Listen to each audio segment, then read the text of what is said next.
It looks like finally, after several months of talking, looking, thinking, negotiating, and discussing, we're going to have a backdrop for the speakers here.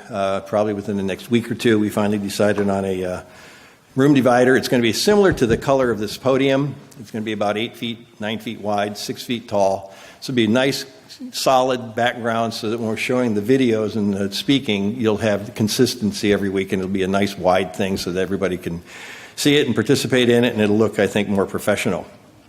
Well, as we've been hearing, we've only got a couple more weeks before the Passover season begins, which includes the days of unleavened bread. I thought what we'd do today is just go over the preparatory items necessary to approach the Passover season effectively, properly, and wholesomely. Let's begin by turning to Matthew chapter 25. Matthew chapter 25. Over the last several weeks, we've been hearing bits and pieces of what it should be done before Passover and unleavened bread. Some of the things that we need to think about and do are physical. Some things are spiritual. Some things are mental. Some things are even emotional. It's not just one thing that we approach this very important and powerful time with. It's multiple aspects of our life and our being. Here in Matthew 25, we see the comparison between those who are prepared for what's coming and those who are not prepared for what's coming and what the outcome could be. I remember when I was a Boy Scout back in Michigan in my teen days, early teens, every year we'd go to something that was called a jamboree, where dozens and dozens of Boy Scout troops would get together at this gigantic plantation. It was a huge property, maybe 50 acres, 100 acres, I can't remember how big it was, but it was enormous. We'd be together for a week. We all camped out in tents, so we were sleeping 2, 3, 4 men to a tent. And it was spread out over a huge, massive area. We'd work to get our merit badges and do all the different kinds of events that we were having going on this entire week. And we were out in the middle of nowhere. If you had to get up at night, which many times we did have to, you had to go find a latrine, a makeshift bathroom out in the middle of nowhere, because it was a very rustic campground. There wasn't all kinds of facilities there. You were hoping that there was a full moon out and it was bright and sunny so that you could see, bright and shiny, so you could see where you were going. Because it was really, really dark out there. It'd be like being in the middle of the desert, hundreds of miles from a town. There was no ambient light coming from any direction. Each of us had our own lanterns filled with kerosene or the white gas or whatever it was we were filling our lanterns with back in those days. And it just seemed like every single night somebody from the tent had to get up and go to the bathroom in the middle of the night. And well, about the third night in, I was one of the ones that had to go. So I got up, and we would typically go 2 or 3 guys at a time to go together to this latrine that we had out there. So I got up, and another guy joined me, and we went to do our duty out in the middle of nowhere. We finally found it and did our latrine stuff. And we were turning around to come back, and all of a sudden the lantern that I was carrying, because the light that night it was cloudy, overcast, and there was no moon out, so it was pitch black outside. You couldn't see hardly anything. But my lantern went out. So I pumped it, that little metal thing you pump, and then you try to light it, and pumped it and tried to light it. Nothing would work. I couldn't get my lantern back together. Well, the two of us wandered around for 20 or 30 minutes, and we were getting really disoriented. We couldn't find where we were going, because this place was enormous. I mean, hundreds and hundreds and hundreds of tents, and maybe a couple thousand people, I don't know. We were wandering along for such a long period of time that I guess we started making some noises. We started hearing things. You know how you start hearing things when you're afraid in the dark? The boogeyman's out there somewhere. And we kept thinking maybe there's going to be coyotes coming after us, or maybe there might even be a wolf out there coming after us, or who knows. There might even be a bear out there in the middle of Michigan coming to hunt us down. But after a while, one of the camp leaders from one of the tents got up and said, "What are you guys doing out here? You're making all this noise." And we said, "Well, we got up to go to the bathroom and we can't find our way back." He said, "Why can't you?" He said, "Well, our lantern went out." And he chewed us out for letting the lantern go out to begin with. And he said, "Well, what campsite are you guys in?" We were so disoriented and we were so frustrated and so nervous and afraid, we couldn't even think of the name of the camp area, the number that we were in. So finally, after a couple minutes, we figured it out. We told him. He said, "Oh, great." We were on the absolute opposite side of the campgrounds. It was like a quarter of a mile to a half a mile away. So he had to hike us back to our campsite, hand in tow. And then when he got there, he said, "Now you guys get back to bed. We'll talk about this in the morning, because I'll get your scoutmaster up and we'll discuss you guys being out in the middle of the night and running around like this." Guess what the Boy Scout motto is? Be prepared. And we weren't. We paid the price for not being prepared. Let's look at Matthew 25 in that context and read here in verse 1. Matthew 25, verse 1. Jesus Christ is speaking here. He said, "Then the kingdom of heaven shall be likened to 10 virgins who took their lamps and went out to meet the bridegroom. Now 5 of them were wise and 5 of them were foolish. Those who were foolish took their lamps and took no oil in them with them. But the wise took oil in their vessels with their lamps. But while the bridegroom was delayed, they all slumbered and slept, and their oil started burning down. And at midnight a cry was heard, 'Behold, the bridegroom is coming, go out to meet him.' Then all those virgins arose and trimmed their lamps. They lit them and got them going. And the foolish one said to the wise, 'Give us some of your oil, for our lamps are going out. We don't have enough oil left in our lamps, and we won't have any means to get over there.' But the wise answered and saying, 'No, lest there should not be enough for us and you, but you go rather to those who sell and buy some oil for yourselves and get your lamps trimmed the way you need to.' And while they went to buy, the bridegroom came, and those who were ready went in and with him to the wedding, and the door was shut. Afterward, the other virgins came also, saying, 'Lord, Lord, open to us. We got our lamps full now. We can see again.' But he answered and said, 'Assuredly, I say to you, I do not know you.'" Now, when you read this out of context, that seems like a pretty harsh response, doesn't it? My camp lantern ran out of oil when I was camping with the Boy Scouts. So I got chewed out for letting it happen. But, he didn't say, "Okay, I'm going to cast you into outer darkness. You got to go find your way back home." But this is what Jesus Christ tells him. "Assuredly, I say to you, I do not know you. You weren't prepared for when I returned. And when I returned, you had to scramble. And because you had to scramble, you weren't ready. I don't know you." Christ says in verse 13, "Watch therefore, for you know neither the day nor the hour in which the Son of Man is coming." So with that in mind, let's look at the rest of the sermon with the idea of preparing for the upcoming Passover season, the preparation work that needs to go into our thinking and our behavior. I alluded to this concept in the last sermon that I gave recently on the power of the Passover and the idea of preparation for that as well. Let's turn now to Exodus 12.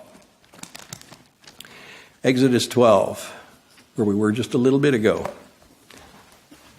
It's interesting to me that the more prepared we are for anything that we want or anything that we plan to do, the more peace we have in doing whatever it is we're after, because we're confident that we're properly prepared for it. It reminds me of another story. Not sure if this story is true or not, but it makes a point. There was a farmer who had a farm in Rapid City, South Dakota. And he had a hard time finding workers who were willing to deal with the unpredictable and sometimes violent weather. I did a check on this and found out that Rapid City, South Dakota is the most notorious unpredictable weather in the entire United States. I didn't realize that. Some would try this job, but after a few days and different challenges with weather, they just said the physical demands were too great. They couldn't keep everything safe and sound, so they would just quit. And he was having this incredible turnover. Added to the pressure was the meticulousness of the farmer himself and the demands that he made on himself and all of his workers. He's OCD about his farm, which is easy to understand because that's your livelihood. Finally, one day, a modest-looking middle-aged guy came up to the farmer and said, "I understand you're looking for hands. I'm interested in the job." The farmer was exhausted going through all the other people that he had tried to get through, but he really needed the help, so he talked to the guy. He asked the guy if he thought he was really up for the task. The worker's response was this. He just smiled and said, "I can sleep through the storms. I can sleep through the storms." About a week later, in the middle of the night after the farmer hired this hand, a huge storm blew in. The farmer could hear it, the sound of it, and it scared him. Wind, rain, thunder, and lightning. He got shook. He got up out of bed, got dressed, ran out of the house, ran down to the shed where his helper was working, rattled the farmer, and he's trying to get the helper up. The helper was sound asleep inside of his lodge, so much so that he was snoring. And the farmer tried to wake him up, and he couldn't wake him up. And finally, got him woke up a little bit. He said, "We need to make sure everything's secure." He said, "We need to get up. We need to get out and take care of everything." The worker's response to the farmer was, "Not now, I'm too tired." And he went back to sleep. Frustrated, the farmer ran out to the corral and everywhere else around the property. Got to the corral and the livestock pens only to see that the horses and cows were in the stables already. The chickens were in the coop and all the other animals were secure in the barn with the windows and doors firmly latched and locked. Everything else had tarps pulled over it, tethered down to the ground. There was absolutely nothing that could have had damage to it because of the way the preparation of this farmhand was before he went to bed. With all this, the farmer realized what the workhand had meant when he said, "I can sleep through the storms. I took care of everything in advance." There's total peace that comes from knowing that you're totally prepared for what you're going to face. It could be a new job. It could be a rare opportunity in life. It could be taking on a really challenging project of some kind. Maybe just being able to be encouraging to someone else. That's what your job is. At any given moment in time, it's been said that we are the sum total of all of our training and all of our preparation that we've put into our lives. And if you stop and think about it, it's true. So what is the first thing that we need to do prior to the Passover season coming upon us? I say first thing, aside from, as we've heard already in some sermons and sermonettes, examining ourselves, making sure that we're mentally and spiritually ready for this. Let's look at Exodus 12 and begin in verse 14. Exodus chapter 12, verse 14. "So this day shall be to you a memorial, and you shall keep it as a feast to the Lord throughout your generations. You shall keep it as a feast by an everlasting ordinance. 7 days you shall eat unleavened bread. On the first day they shall remove leaven from your houses. For whoever eats leavened bread from the first day until the seventh day, that person shall be cut off from Israel. On the first day there should be a holy convocation. On the seventh day there should be a holy convocation for you. No manner of work shall be done on them, but that which everyone must eat, that only may be prepared by you.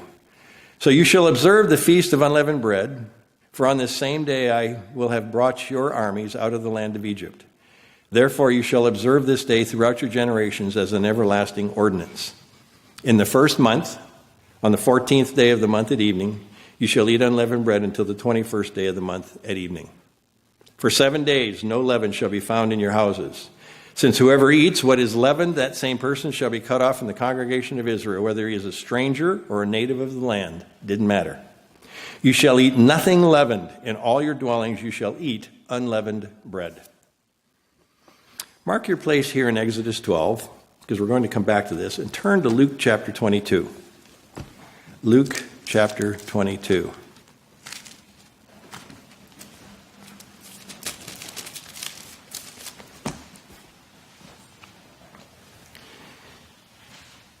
There are some questions that come up almost every year about this whole concept of the Passover season and the days of unleavened bread. Questions like, why do we get leavening out? Or where do we have to get the leavening out of? Or what leavening do we need to get rid of? And when do we need to get the leavening out? The why is pretty simple. God commanded it. And it was something also done by Jesus Christ and the apostles in the New Testament. Let's look at Luke 22 and see that this is the case. Let's begin in Luke 22 and verse 7. "Then came the day of unleavened bread, when the Passover must be killed. And he sent Peter and John, saying, 'Go and prepare the Passover for us, that we may eat.'" And in a recent sermon we saw the Passover was the time that Christ introduced the new covenant Passover observances, which we now observe today as God's church. The other side of the coin, the where we have to get leavening out, is a little bit more subjective. And there's been controversy about this over the years in the church. First, let's go back to Exodus 12 and take a look at 2 verses for part of this answer. Where does the leavening need to be taken out of? Exodus 12, let's pick it up here first in verse 15. Exodus 12:15. 7 days you shall eat unleavened bread. On the first day you shall remove leaven from your houses. For whoever eats leavened bread from the first day until the 7th day, that person shall be cut off from Israel. Now drop down to Exodus 12, verse 19. For 7 days no leaven shall be found in your houses. Since whoever eats what is leavened, that same person shall be cut off from the congregation of Israel, whether he's a stranger or a native of the land. So clearly, one of the places where we need to get leavening out of is our homes, or where we live, our houses. But it goes a little further than that. Flip over to Exodus chapter 13. Exodus 13. We'll see that it encompasses basically everywhere we reside throughout the day, throughout the year. Just one verse here in Exodus 13, verse 7. Unleavened bread shall be eaten 7 days, and no leavened bread shall be seen among you, nor shall leaven be seen among you in all your quarters.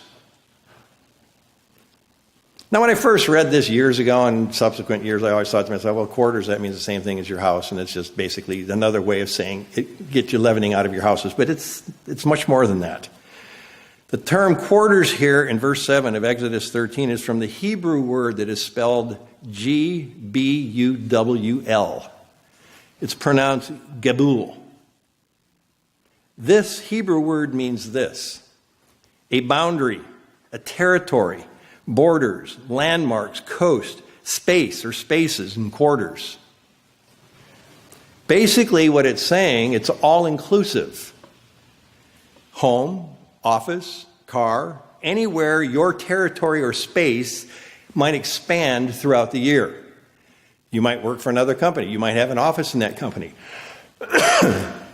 Whether you like it or not, that's your quarters. And we have obligations before God to clean up our quarters wherever our quarters may be, to the degree that we are able to do that. So we're obligated to make sure there's no leavening in any of our quarters at the start and throughout the entire days of unleavened bread. Hence we get the term de-leavening. We talk about that every year, de-leavening our homes, de-leavening our cars, de-leavening our offices, whatever the case might be. The word de-leaven is not mentioned one time in the entire Bible. It does not exist. So it is something, obviously, that we need to do. And we need to pay attention to where it is our quarters have expanded to, up to and including our cars, our offices, and wherever else we might reside throughout the year. So let's move on to what needs to be gotten out. What kind of leavening needs to be gotten rid of? As we read in Exodus 12 and Exodus 13, all leavening, all forms of leavening must be put out of our quarters. What is leavening? I get this question every single year. Every single year I've been in the ministry. Every time this time of year rolls around, somebody will ask the question, what is leavening? And thankfully, we've got a sheet that I sent out to everybody. You should have all received it this last week. It says at the top of it, what is leavening? It tells what's leavening and what's not leavening. If you didn't get a copy of that in the email, I've got extra copies with me today. You can pick one up from me after services. And it's interesting because sometimes you look at stuff and you think this must be leavening and you throw it out when you realize it's really not leavening. Or you might see something and think it's not leavening and realize that it actually is. Leavening can really sneak up on you. It's really an interesting thing. So I would encourage you to look at that handout. And then the next thing that's probably most important to do when you're at this period of time is read labels. Every year I never cease to be amazed and be surprised at what I find leavening in.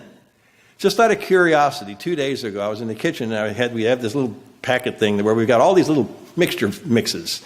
Hollandaise sauce, Béarnaise sauce, taco seasoning, all spaghetti, all this kind of seasoning stuff. And I just started reading through. The very first one I picked was burrito seasoning. You know, you make burritos, you make the seasoning sauce, you pour the sauce on top of the burritos. This is to make the sauce. About the 10th ingredient on there was leavening, bicarbonate of soda. It's like, why do you need bicarbonate of soda in a sauce mix? But it has leavening in it. It literally said leavening right on the label. So as you're looking through your cabinets and looking through your storage places and your refrigerator and your freezer, freezers are great places for leavening to hide. You might do something throughout the year, have a little packet of maybe yeast left after you bake bread or something like this, so you throw the yeast pack in the freezer so it doesn't go bad and it hides behind something and it sits there all season long. Or you might have a little container of bicarbonate of soda sitting in your refrigerator to eliminate odors. It's a great odor eliminator for refrigerators. You see it sitting on the shelf in the refrigerator all year long. Comes the days of unleavened bread, you don't even think twice about leaving it in there. It's been there all year long. Those are things we need to look at. We need to become label readers during the days of unleavened bread and find out what's got leavening in it and what doesn't. Some more obvious ones that exist are these. Breads. Almost all breads have leavening in them. Crackers. Some cereals have leavening in them. Batter mixes like pancake mix, snack bars, protein bars, breadcrumbs. Duh. Packaged mixes, cake mix, pie shells.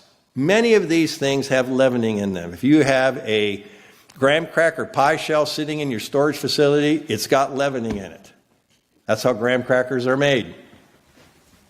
Anything that might have flour in it may have leavening in it, so be aware of that. You'll have to just read labels. It's interesting, some people have asked me over the years, say, can I just package all of my leavening up and give it to my neighbor to hold for me until after the days of unleavened bread?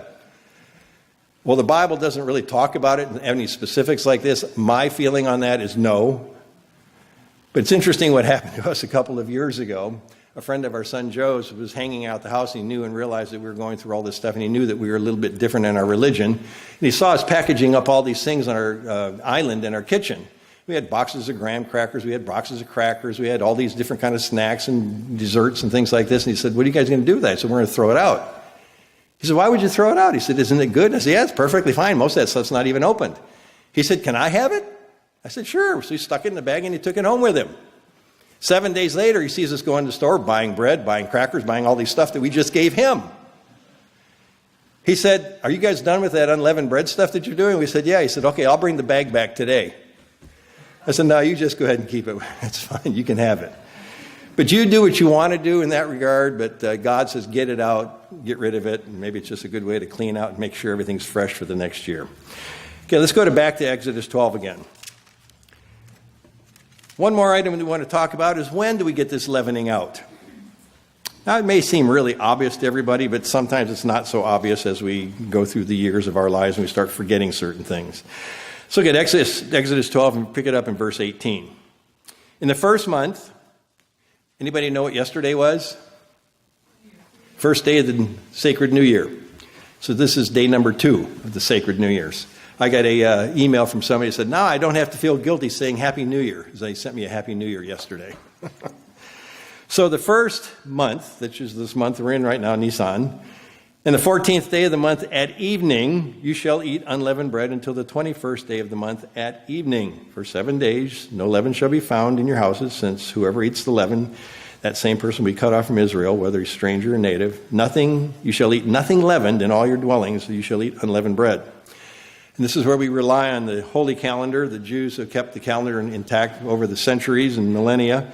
We now have computers that are able to calculate all this stuff, and sometimes we have these delays in the calculations of the calendars and all that stuff. But that's one of the reasons why Passover is so late this year. We had one of these adjustment years take place this year.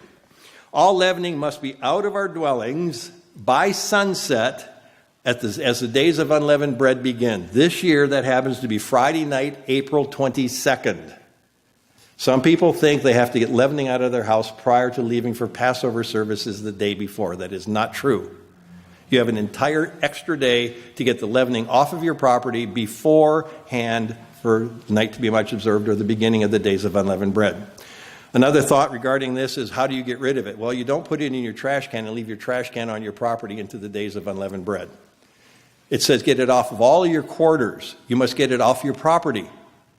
So if you're doing vacuuming, or you've got certain bags that you're keeping all the leavening in, keep it all in a separate spot, and then the day before, the day of, or whatever, take it to an outside dumpster off property and dump it in another dumpster, getting it away from your property, so that you get the leavening out at the proper timing.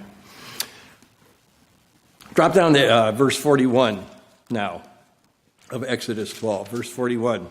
There's another aspect of this whole launching of the Passover season, as Dirk alluded to in his sermonette. So it's become known to the church of God as the night to be much observed. Exodus 12, verse 41, "And it came to pass at the end of the 430 years, on that very same day," which is really an interesting concept that should be addressed sometime in a sermon. "It came to pass that all the armies of the Lord went out from the land of Egypt. It is a night of solemn observance to the Lord for bringing them out of the land of Egypt." This is a night of the Lord, a solemn observance for all the children of Israel throughout their generations. And again, as Dirk mentioned in his sermonette, where it says night of solemn observance, the actual translation is night of vigil, keeping your focus on the vigilance of your life and what it is we're talking about. Let's go back to 1 Peter 5, verse 8, where Dirk went earlier. God wants us to realize, as did the ancient Israelites, that everything that he has done and the great things that he has done in our lives, to them the great thing was they were being taken out of slavery after 430 years. That was a pretty huge thing for the entire nation of Israel. But what God has done for us individually as people in God's church is even greater than that. Because what he has done is he's taken us out of the sinful world in which we live, drew us out of that, and allowed us to become sinless in our approach and attitude to life. He allowed us to be purged from this sin. And he allowed the death penalty to be paid on our behalf, which is observed the night before Passover. He wants us to realize that we, just as the ancient Israelites did, we lived in a hostile environment. Ancient Israel lived in a very hostile environment. They were slaves, and they were treated as such. We have lived in a hostile environment. We lived in a very evil world.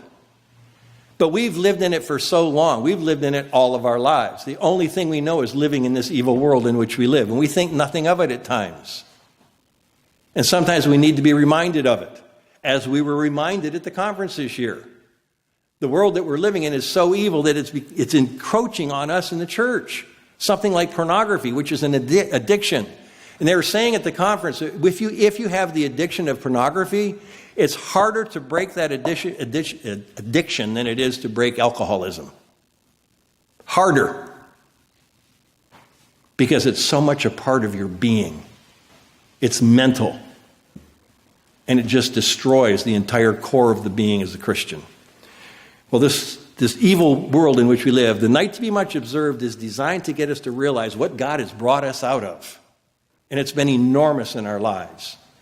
1 Peter 5, let's begin in verse 6. Therefore, humble yourselves under the mighty hand of God, that he may exalt you in due time. God has us all on a plan. We've been hearing this in sermons. He's taken us from point A to point B. Every single one of us is on a different plan, a different track. And God says, I'm going to get you. My hand is mightier than anything that you'll ever experience. And if you will rely on me, I can get you to where I want you to be. Casting all your care on him, verse 7. For he cares for you. He wants us to learn to really trust him. Trusting him means we're not trusting us. We're not trusting our judgment at times. We're not trusting our courage. We're not trusting our abilities. We're not trusting our capabilities. We have to learn to trust him and let him lead our lives. And because of that, he says, be sober, be vigilant, because your adversary, the devil, walks around like a roaring lion, seeking to whom he may devour. Resist him. Know and understand what his approaches are. Figure out why he's coming at you. God calls us because of our strengths. You've heard this before, I know you have. God calls us because of our strengths. Satan attacks us because of our weaknesses. I'll never forget that one line in one of Clint Eastwood's movies. A man's got to know his limitations. We, as Christians, need to know our limitations. We need to know what our weaknesses are. Brethren, every single one of us sitting in this room have got weaknesses. Some of us have multiple weaknesses. Those weaknesses are nothing to God if we keep them under control. Those weaknesses are everything to Satan. That's where he will attack you. If you've got a weakness with sex, he will attack you there. If you've got a weakness with drugs, he'll attack you there. If you've got a weakness with alcohol, he'll attack you there. If you've got a weakness with gambling, he'll attack you there. If you've got a weakness with gossiping, he'll attack you there. He knows what your weakness is, and he will come after you. That's why God told us, be vigilant. Know your weaknesses and protect yourself with those weaknesses. Rely on God, trust on God, go to God, get closer to God. James tells us, if you snuggle up to God, Satan will flee from you. It says, resist him, steadfast in the faith, knowing that same sufferings, verse 9, are experienced by your brotherhood in the world. But may the God of all grace, who called us to his eternal glory by Christ Jesus, offer you, after you've suffered a while, perfect, establish, strengthen, and settle you. This is where God is taking us through all this. This is where God starts with the Passover, the sacrifice of his Son, paying for our sins, paying for what we did wrong. And then reminding us, I'm bringing you out of this. I'm bringing you out of this evil, nasty, ugly world that you're living in, and I'm giving you something new to latch onto. The night to be much observed, honoring, respecting, and appreciating what God has done for us, so that God can ultimately perfect us, establish us, strengthen us, and settle us, and make us strong, viable Christians that can be tools in his hands to help and serve other people. To him be the glory and dominion forever and ever. Amen. This night has much significance to us as Christians. It's God's guiding and protecting hand in our lives. It's highlighting that. It's showing us about it. We need to recognize that on that night, whether we're by ourselves, alone, or with other people in our larger group, which is, again, signified by the Passover, which we celebrate the night before. God's guiding and protecting hand in our lives is there all the time. Sometimes we just take it for granted. Let's go to Colossians 4 now. Colossians chapter 4. Come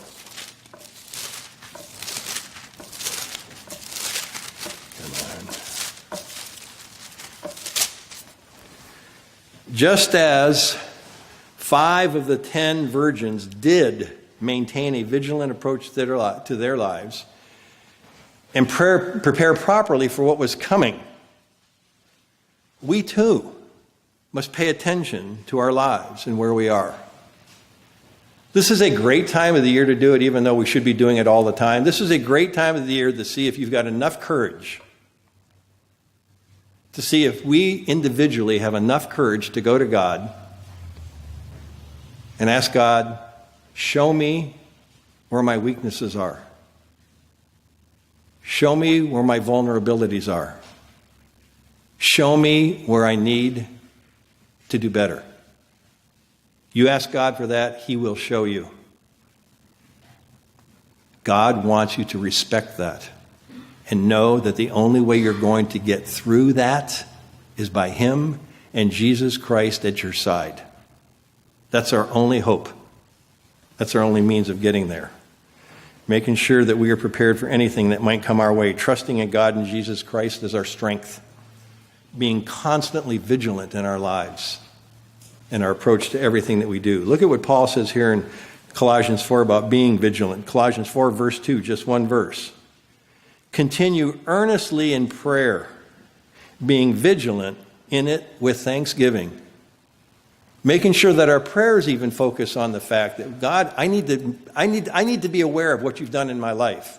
I need to be aware of what you're doing with my life. And I need to be aware of what I need to be doing with my life. Ask him, he will show you. This is an evening to be enjoyed for sure, but in an atmosphere of vigilance in our lives of service toward God and his great plan. That's what this evening, the night to be much observed, is all about. It's a transition from Passover to the days of unleavened bread. Let's go to Leviticus 23, which leads us to the days of unleavened bread. Leviticus chapter 23.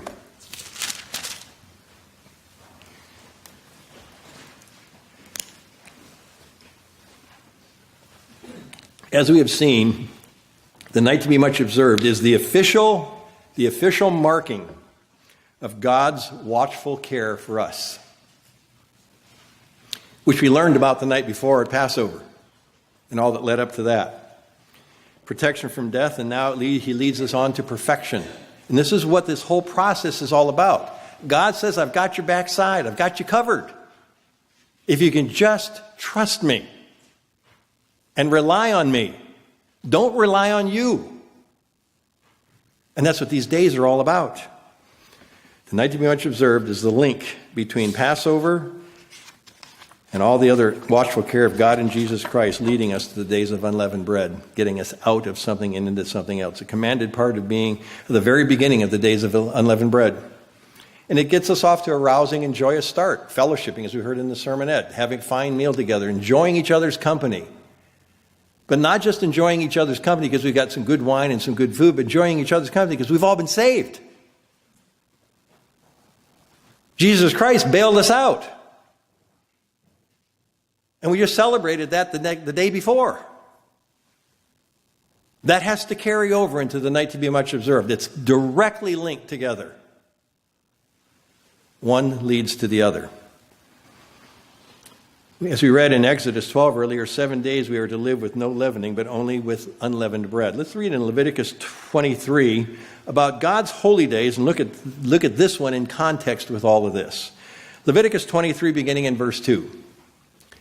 Speak to the children of Israel and say to them, the feasts of the Lord which you shall proclaim to be holy convocations, these are my feasts. So the God's now going to be talking about his feasts, his holy convocations that he wants everybody to see, know, and observe. It's interesting to note here that God uses the Sabbath as the very first feast to be observed on a weekly basis. And it's in the exact same category as the other feast days when you stop and think about it. 6 days, verse 3, work shall be done. But the seventh day is a Sabbath of solemn rest, a holy convocation. You shall do no work on it. It is the Sabbath of the Lord in all your dwellings. How many of us would ever consider missing a holy day or a feast day because we're tired? Because we just need a break? Or because we want to do something different that day?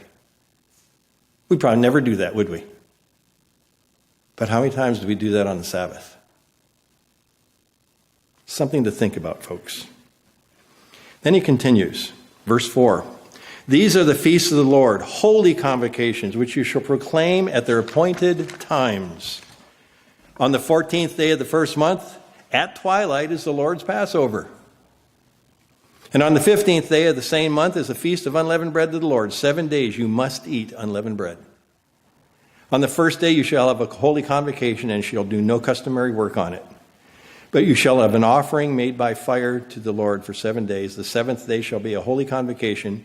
You shall do no customary work on it. The first 2 holy days of the year. So here in Leviticus 23, we see that the days of unleavened bread are to be observed for these 7 solid days. So we get ready to close. Let's go to 1 Corinthians 5. 1 Corinthians chapter 5.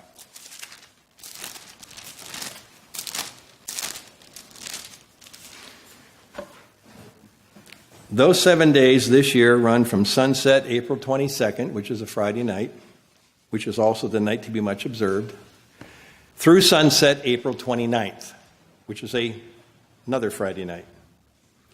I'm sure we'll be hearing more about the concept of the days of unleavened bread, getting sin out of our lives and such, like ancient Israel got out of Egypt over the days prior to and even up to and including the days of unleavened bread services. There is another side of the days of unleavened bread, though, that we must also focus on. We find it here in 1 Corinthians 5, where Paul discusses keeping the feast. He's talking to people in Corinth who got off track, who started making a mockery, if you will, of the Passover and holy days. Verse 6 of chapter 5 of 1 Corinthians, your glorying is not good. Do you not know that a little leaven leavens the whole lump? Therefore, purge out the old leaven, that you may be a new lump, since you truly are unleavened. For indeed, Christ, our Passover, was sacrificed for us. He paid the price. Therefore, let us keep the feast, not with old leaven, nor with the leaven of malice and wickedness, but with the unleavened bread of sincerity and truth. So for the days of unleavened bread, God's saying, I want you to get sin and evil out of your life, but I want you to bring sincerity and truth into your life. God says, get rid of the wicked. Bring in the holy. Sincerity and truth. Foundational things to allow us to learn to love one another like we should. To care for one another. To have concern for one another. Which really, when you get sin out of your life, you're more capable of doing. The more sin in our life, the less capable we are of having love toward another individual. Why? Because we don't even respect ourselves. When you don't respect yourself, you can't respect somebody else. And that's what these days really signify. Well, there you have it, the entire Passover season and what each aspect represents to each one of us as Christians. I only hit on the high points today. Again, I'm sure we'll be hearing more about this over the next few weeks and during the days of unleavened bread. So we have the Passover on Thursday, April 21st, just after sunset. Services will probably be sometime around 7:45 p.m. that night. We then have the night to be much observed on Friday, April 22nd, again, just after sunset. And we have the days of unleavened bread from Friday, April 22nd at sunset through Friday, April 29th at sunset, with holy days on the 23rd and the 29th of April. Brethren, enjoy all that these days represent.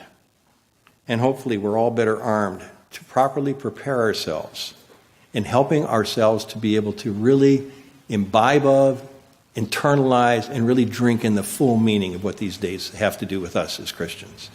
Have a wonderful Sabbath.